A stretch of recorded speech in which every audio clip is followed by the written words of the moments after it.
Journey to the new 1% Week 1 recap. So, we've made a huge pivot on the podcast. We now interview acquisition entrepreneurs and make content on buying, selling, and operating businesses to create the new 1%, a group of people measured by their impact and not their wealth.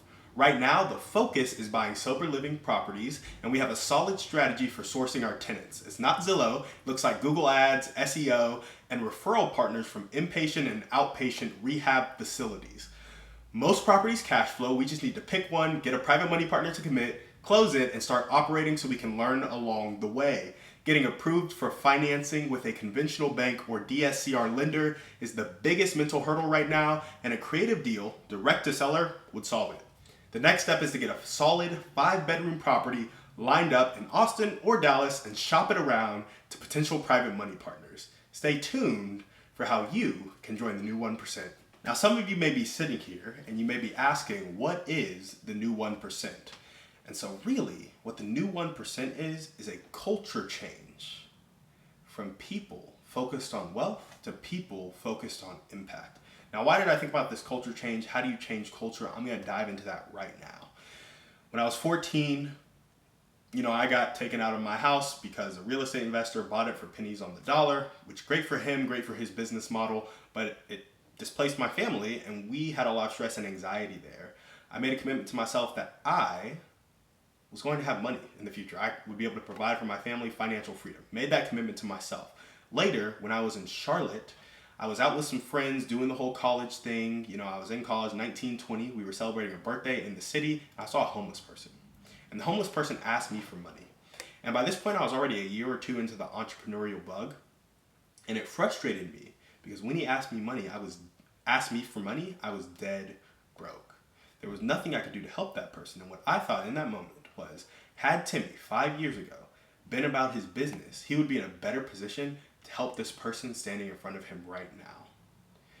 And when I saw that, it made me take ownership, not over the homeless person's situation, but over my ability to help. And what that looks like is becoming the best version of myself so that I can turn around and help people in those situations.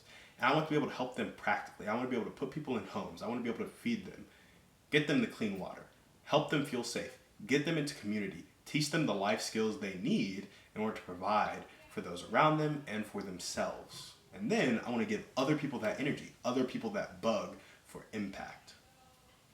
And so some of the questions that I ask myself is, how am I practically making an impact right now? And to be honest, for a long time, this weighed on my heart because I didn't feel like I was making an impact. I didn't feel like anything I was doing had kind of purpose. I felt like I was being slow, and I was being slow because I was playing it slow. I was playing small. If I thought bigger, if I played bigger, if I got around people who do the same, maybe I'd be able to help people a little more.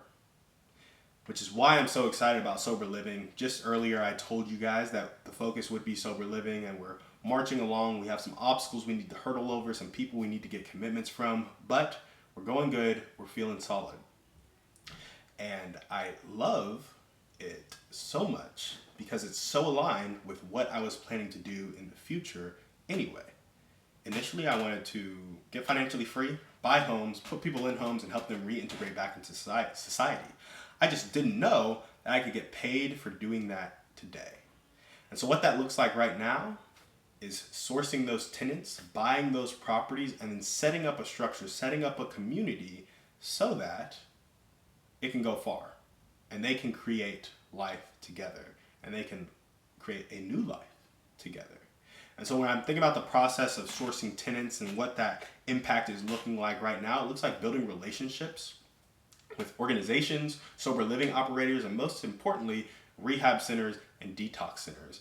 And when I get connected with those rehab centers and detox centers, they have case managers and discharge managers who kind of refer people who are looking for sober living to these sober living homes.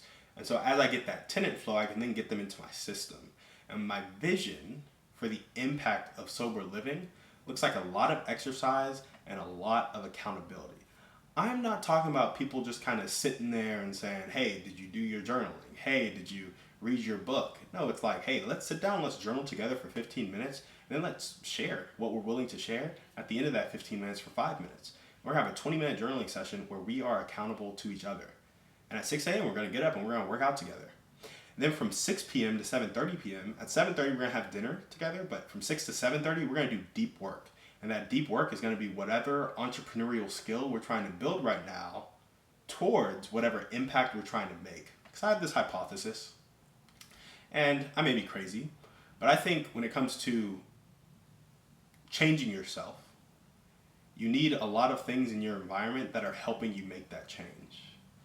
And a lot of people who are coming out of these rehab centers, coming out of these detox centers, and are committed to making a change, they need more inputs, they need more stimuli that are creating a different response, a more productive response. And so accountability to journaling, accountability to exercise, accountability to deep work to increase your pockets, accountability to clarity, and using your increased pockets to then increase the impact you're leaving on the world, and then actually seeing the stuff you're doing change people's lives, and then seeing that people are dependent upon you. I think that level of accountability, that level of impact, that level of entrepreneurship, competency, and clarity, all of that will create a community worth coming back to.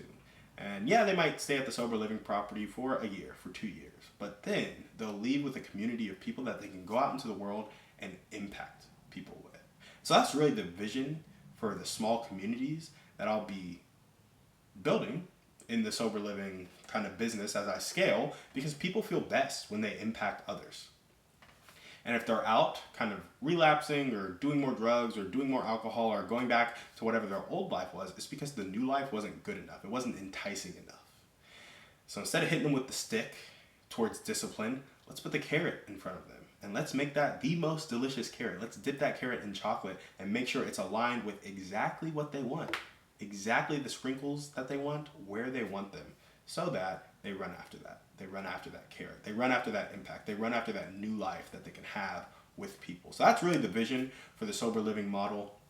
And I just want to make it a priority and get people that are invested in themselves, so much so that they become a person that other people can depend on. Because when you start creating an impact and when you become the best version of yourself, and you get to a point where you're making an impact, you realize that people are dependent on you, and you realize that that dependency, that interdependence, hopefully, creates massive impact and fulfillment that you get to be a part of every day. So it'll be slow scale, but I think it can work because you hear people having kids and changing all the time. Like they have a kid, they get more responsible, they get more competent, they get more this, discipline, focus, etc., because their priorities are put in place.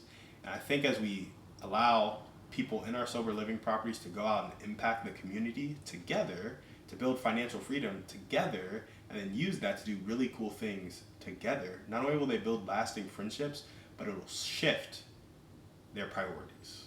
And so ultimately I see this not just being in Austin, not just being in Dallas, not just being in Abilene, not just being in Charlotte, but kind of being across the nation, and hopefully being the foundation for the new 1%. Like as we build, I'll be able to work with people in really small groups and manage house managers that work with people in really small groups so that they become the entrepreneurs that really can impact people.